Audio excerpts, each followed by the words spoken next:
I like it because it is bitter and because it is mine.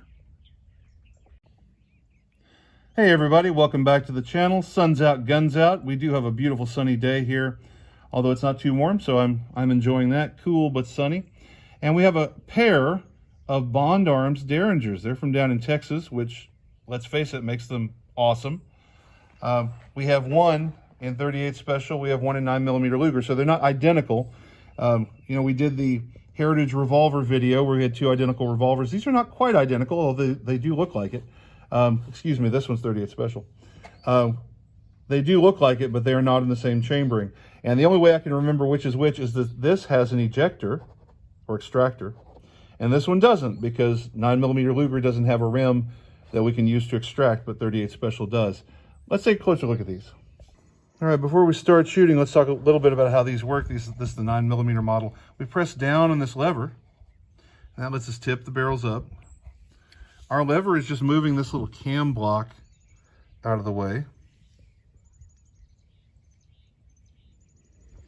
See if we can really get that to show up. I think it does. Anyway, it's just moving that little cam block out of the way. That's what locks this lug in place. And as we close the barrels, it snaps over that lug. Obviously, we have two firing pin channels. We have two barrels. The hammer will toggle between them. It'll fire the top barrel, and then it'll fire the lower barrel. This little piece here will snap up, and then snap back down to fire the top and then the bottom barrel. This is our cross bolt safety. When it's engaged, even when I press the trigger, I can't get the hammer to go forward, but when we disengage, press the trigger, now the hammer will go forward all the way. We've got rudimentary little sights here. Just a notch back here and a big tall post there. And that's about it. We got some grippy rubber handles here. I can get a couple fingers on it. It's heavy, so I'm not anticipating a whole lot of recoil.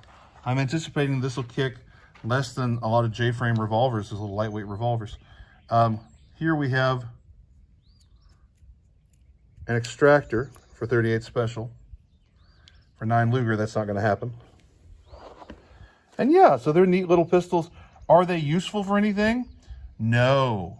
They're neat and they're fun, and you could use them for defense, yes, and people defended themselves with little two-shot Derringers like the old 41 rimfire Derringer for a long time, and they're not completely useless, but oh, there are much better choices, guys.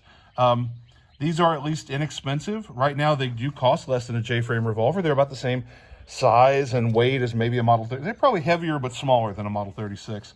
So if you're worried about recoil, well, these might help tame recoil a little bit more than some small frame revolvers. They give you 2 shots, which is probably all you need. They do cost about half what a J-frame would start at. They're made in Texas, which is great. They look cool, but I mean, are they really practical? I'm not going to make an argument that they are. I don't really think they are.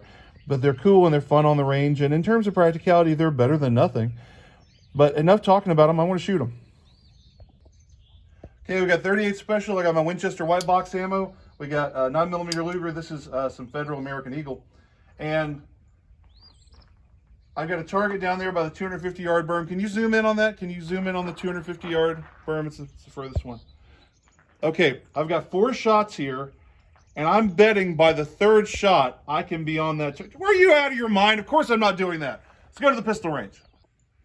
Okay, let's start with the 38 Special. I am shooting that Winchester white box.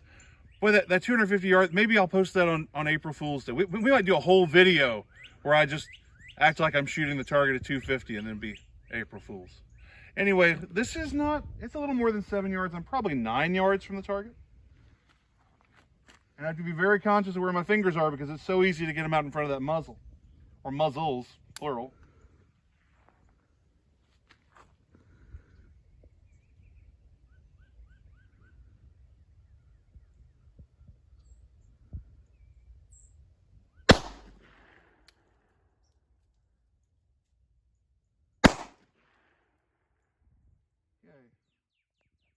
And now we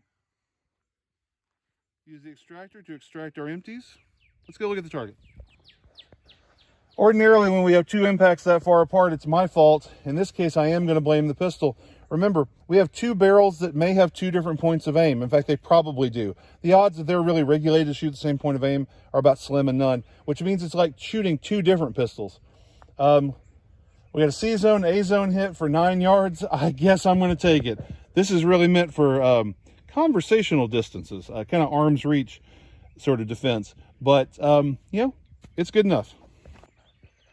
Didn't even bother pasting up my shot holes. We're going to shoot the 9 Luger. Hopefully I won't shoot through the same holes because it'll be confusing, but let's give it a try.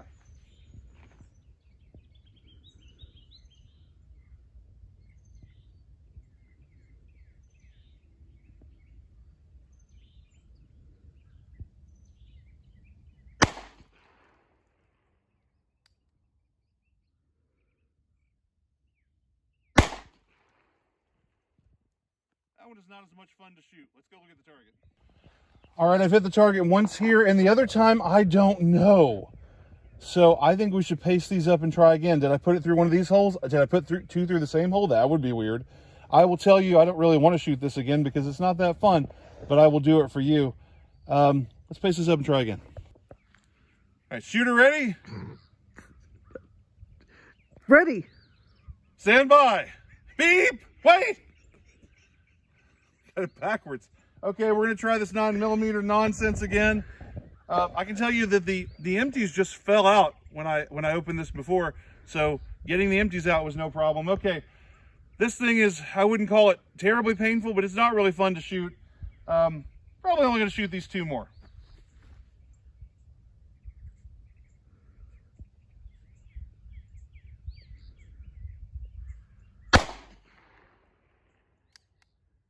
The answer is, the first one went low right.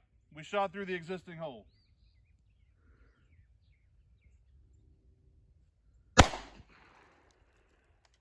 One of those two barrels is nicely regulated to the sights. The other one is not. Let's go look. The top barrel on this particular 9mm gun is shooting very close to point of aim. The bottom barrel, not so much. This is still a better group than we got with 38 Special. It's not bad for a little Derringer. And of course, 9 Luger is the cheapest centerfire ammo you're going to be able to shoot through one, and it's potent enough. I mean, if you needed something like this for defense, this will do. That's it, again, probably 8 or 9 yards. The accuracy is plenty good enough. Even given the fact that we're shooting to, you know, two different points of aim from two different barrels. I'm going to assume the first one that we fired went here, and on the first time around, and the second one was here. So, I mean, that top barrel is shooting very consistently at the same point. It's just a shame the two barrels don't shoot the same point of aim, because the pistol is obviously capable of delivering actually okay accuracy, at least out of one barrel at a time. Let's do an after action report. When I unloaded the 38 Special, I used the extractor to push out those empties. I didn't even try just seeing if they would fall out. Oh, there's one.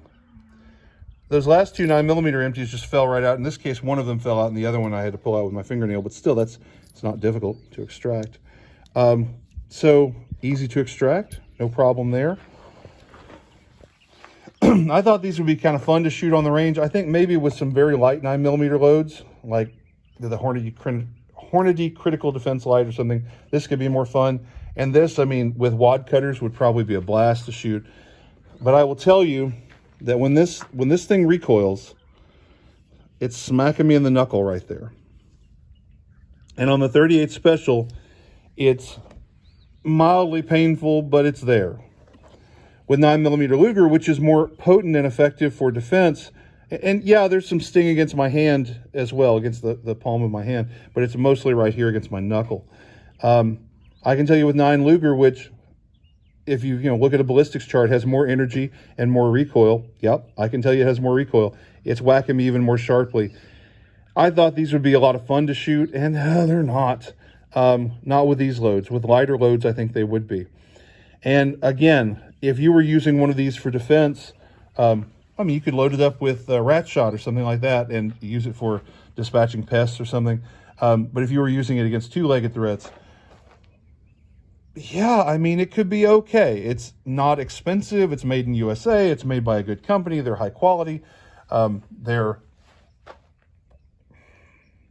sure they're delivering less recoil than a lot of small revolvers, but the problem is, how is that recoil spread out? When it's whacking you in the knuckle, that's not so good. Shooting a small revolver, a airweight J-frame or something, is more fun than shooting this. I'll tell you that. And that's not saying much. I mean, those things are not fun to shoot in general. With light loads, these would probably be fun. With full power loads, they're probably okay for defense. It's not something I would recommend for defense unless you just, you can't afford a decent revolver, or you need something just slightly more compact. Because remember, this is still very heavy. You still have to pack all that weight, so that's not great. And I thought they'd be fun to shoot, and really, so far, they're not. I don't know. I hate to, I'm not bad-mouthing the product. It's just, they're not as much fun as I thought they would be. I want to thank Robert for making these available to test. They are cool. They have, what do the young people say now? Drip, swag, Riz? I don't know what they have, but they're extremely cool. They're very, very cool. It's just, I have to question how practical they are, and they're just not that fun to shoot. Guys, we will see you next time. Keep your powder dry. All right, just wanted to mention supplementally here, this screw, well, you can see this clearly. On these Bond Arms Derringers, there's a screw that runs through here, and it holds our barrel to the frame. It acts as a sort of a hinge pin or whatever. That screw apparently backs out pretty easily. On both of these guns, I needed to take an Allen key and twist that down. Both of them had started to back out. So look for that. These are both used guns. Look for that on yours. You might want to keep an Allen key in your range bag or in your gun case or whatever, so that if that pin starts to, or that screw starts to back out, you can tighten it down again. I mean, that thing can back out quite a bit before it affects the functioning of the gun, but something you want to watch out for.